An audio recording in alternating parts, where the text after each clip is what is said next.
ETF index mutual funds నేర్చుకుని stock మార్కెట్లో రాణించాలనుకుంటున్నారా? వెంటనే ఈ నెంబర్కి కాల్ చేయండి.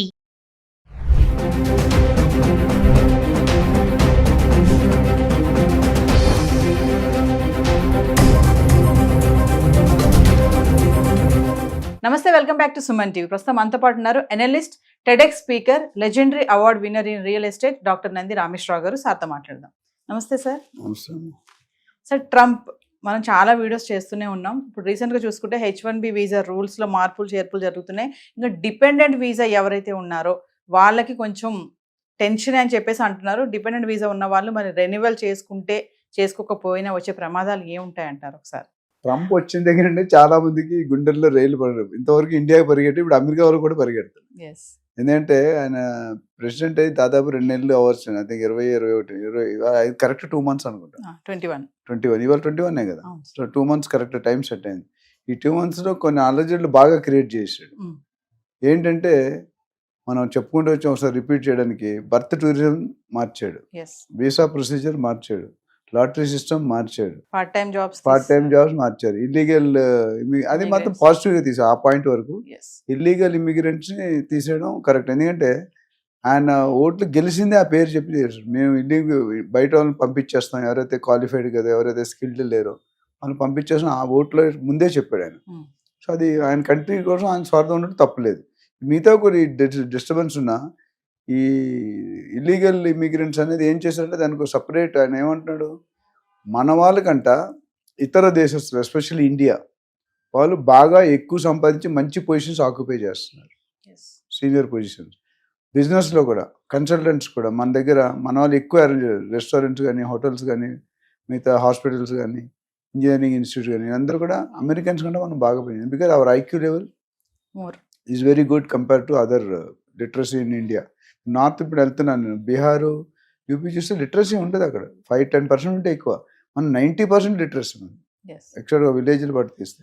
నేను ఒక డిఎల్ఎఫ్ అనే కంపెనీ లాంగ్ వే ఒక క్యాప్షన్ పెట్టేది, every 4th engineer from America is from India, in America is from India.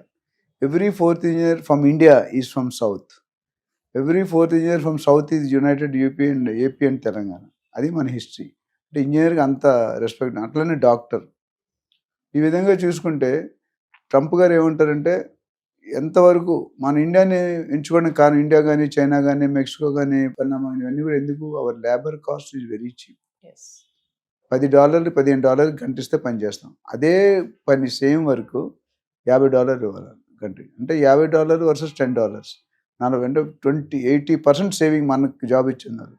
కానీ అక్కడ ఏమైందంటే ఈ ఫేక్ సర్టిఫికెట్స్, కన్సల్టెన్సీ ద్వారా మ్యానిపులేటింగ్, డబ్బులు ఇచ్చి వెళ్ళడం, గ్యామ్లింగ్, ఇవన్నిటిలో అవుట్పుట్ పడిపోతుంది. అక్కడ వాళ్ళు కూడా ఎఫిషియన్సీ పడిపోయి, ఇప్పుడు మంచి యాంకర్లు అయితే సుమన్ టీవీకి వ్యూస్ రావు కదా, వ్యూస్ రానప్పుడు మీకు రెవెన్యూ ఉండదు, రెవెన్యూ అయితే మీరు తీసేయాలనుకుంటారు. అదే మీరు మంచిగా చేస్తుంటే మీకు ఇంకా అప్రిషియేట్ చేసి ప్రమోషన్ ఇచ్చి ఇంక్రిమెంట్ ఇస్తారు. అక్కడ కూడా అదేమవుతుందంటే ఈ బయటకు వచ్చింది. దాంతోపాటు మన ఎలాన్ మస్క్ మెయిన్ రీజన్, ఆయన ఉన్న వాళ్ళందరూ H1B వీసాల్లోనే ఉన్నారు. ఆయనకి పవర్స్ ఇచ్చిన తర్వాత మామూలు ఏమీ లేకుండా ఆయన ఇరగొడతారు, చింపేస్తాడు మొత్తం. పవర్ డోజ్ అనే డిపార్ట్మెంట్ మొత్తం ఆయన చేతిలో ఉంది. రామస్వామి పక్కకి వెళ్ళిపోయాడు, వేరే గవర్నర్ ఏదో దానికి పంపించారు. సో ఈయన ఇప్పుడు ఈయన ఏం చెప్తే తానా అంటే తందానా అనాలి ట్రంప్. ఎందుకంటే ఈయన ఎలక్షన్, ఈయన క్యాంపెయిన్ వల్లే ఆయన పెరిగాడు. సో అక్కడ ఇద్దరికి కొద్దిగా వచ్చి క్లాష్ అనే కాంప్రమైజ్ అవుతున్నారు. ఇప్పుడు ఎలాన్ మస్క్ ఏం చేస్తున్నాడు, ఆయన బిజినెస్ ఎస్టాబ్లిష్ అవ్వాలి, ఆయన ప్రకారం ఆయన లాస్ కొన్ని ఉన్నాయి, ట్రంప్ లాస్ కొన్ని ఉన్నాయి, వీళ్ళిద్దరు కలిసి కామన్ లాస్ కొన్ని ఉన్నాయి.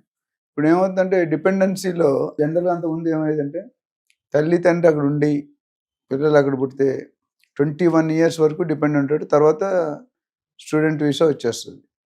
స్టూడెంట్ వీసా వస్తే ఇంటర్నేషనల్ కెరియర్ స్టార్ట్ అవుతుంది. దాని తర్వాత అక్కడ సెటిల్ అయ్యే అవకాశం. ఇప్పుడు ఏమన్నా పుట్టిన పిల్లలకి అసలు సిటిజన్షిప్ లేదు, గ్రీన్ కార్డు కానీ ఇవన్నీ ఇవ్వరు. మరి వాళ్ళు ఎక్కడికి వెళ్ళాలంటే తల్లిదండ్రుల పిల్లలు అక్కడ పంపించాలా? అది అయిపోయినట్టుంది, February 20 వరకు ఏదో డేట్ ఉంటుంది కదా, కోర్టులోనే ఉంది సార్, ఇంకా ఆర్డర్ రాలేదు.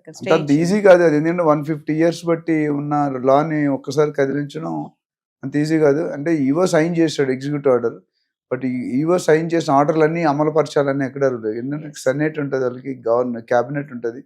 మనకి ఎట్లయితే ఇక్కడ క్యాబినెట్ ఆమోదించారు అక్కడ కూడా ఆమోదిస్తేనే లేదా బ్యాక్ టు పెవిలియన్ వస్తుంది. బట్ ఇప్పుడు యాజ్ ఆఫ్ నో హోల్డ్లో ఉంది. Yes. అంటే ఇవ్వనని చెప్పట్లేదు, ఇస్తానని చెప్పట్లేదు. సరే, ఇంకో విషయం ఏంటంటే H1B వీసాకి ఇలాంటి మార్పులు చేర్పులు చేయడం వల్ల అమెరికన్స్ చాలా ఇబ్బంది పడుతున్నారు అనేది ఒక విమర్శ అయితే నడుస్తుంది. దీన్ని ఎలా చూడొచ్చు అంటారు? ఒకటి ఫ్యాక్ట్గా చెప్పాలంటే మన వాళ్ళు బయట వాళ్ళు ఎక్కువ వచ్చి ఆక్యుపై చేసి వాళ్ళకి జాబ్స్ లేవనేది ఆల్రెడీ అంత ముందు ఉంది. ఇప్పుడు నేను అమెరికన్స్ కూడా కొన్ని రూల్స్ పెడుతున్నాను. ఆ రూల్స్ వల్ల ఇప్పుడు బోత్ సైడ్స్ క్రికెట్లో డబుల్ స్పిన్ అటాక్ అంటాయి. రెండు పక్కల స్పిన్ అంటే ఒకసారి రన్ రావు, వికెట్లు పడిపోతాయి, క్లోజ్ ఫీల్డింగ్ పెట్టి. ఇప్పుడు ఏమైంది, ఫస్ట్ ఒకటే ఉండేది, ఇప్పుడు రెండోది ఏంటంటే మనకి ఏమేంటి కండిషన్ వాళ్ళు కూడా కొంతమందికి అప్లై అవుతున్నాయి. అప్లై అయినప్పుడు they are not very happy. ఈయన అసలు ఎందుకు ప్రెసిడెంట్ అయ్యాడు? ప్రెసిడెంట్ గారు ట్రంప్ గారి ఉద్దేశం ఏంటంటే అమెరికాలో ఒక రూల్ ఏంటంటే any president can become for 2 terms. మన నరేంద్ర మోడీ 6 సార్లు 3 సార్లు సీఎం, 3 సార్లు, అక్కడ అలాగ ఉండదు. Only maximum George Bush, Bill Clinton, Barack Obama అందరూ కూడా 2 times, 3 times లేదు. అయితే ఇక్కడ ఈయన రికార్డ్ బ్రేక్ చేసిన ట్రంప్ మధ్యలో ఓడిపోయాడు, ఇప్పుడు ఇచ్చాడు. తర్వాత ఇంకా అది రాదు, ప్లస్ ఏజ్ కూడా అయిపోతుంది, 82 years అవుతాడు.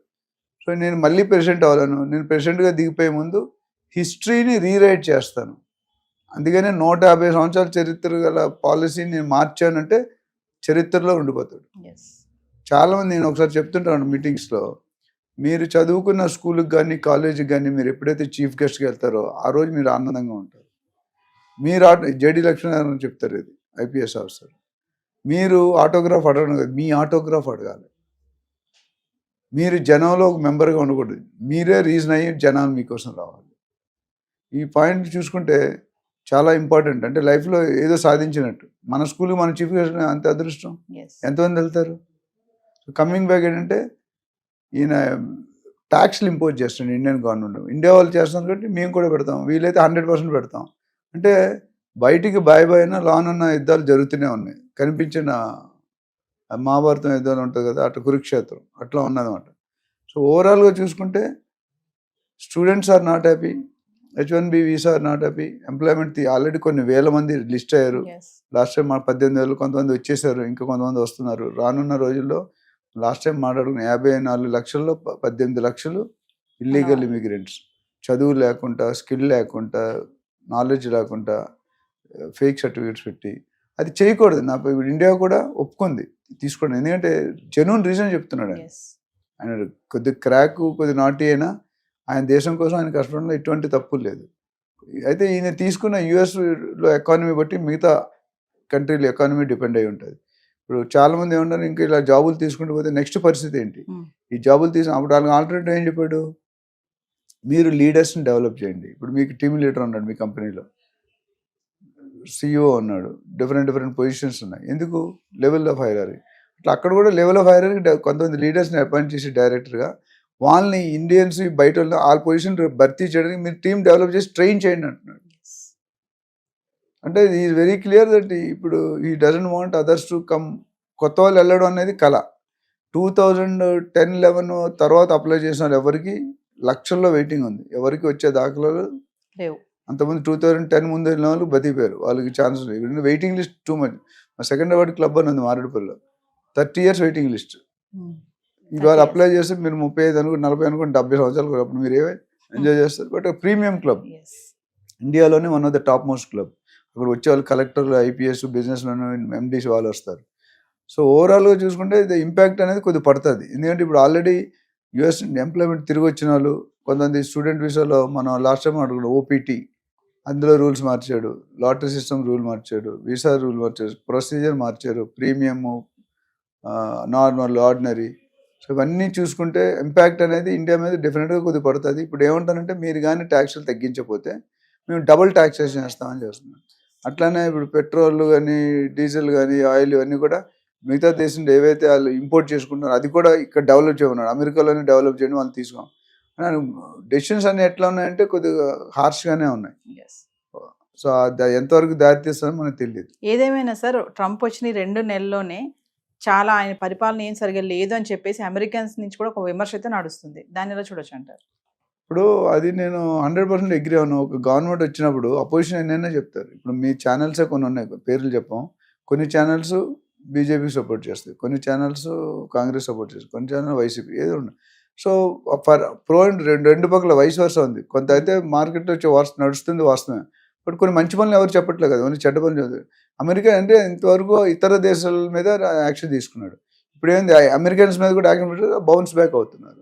సో దానివల్ల it's not a good sign. But maybe నీకు తెలిసి ఒక 6-7 నెలల్లో పరిస్థితి అయితే అటైనా వెళ్తుంది, లేదా ఇటైనా వెళ్తుంది. ఇటు వెళ్తే బాగుపడతారు, అటు వెళ్తే కొద్దిగా లేకపోతే. You have to wait and watch. Thank you sir. Thank you.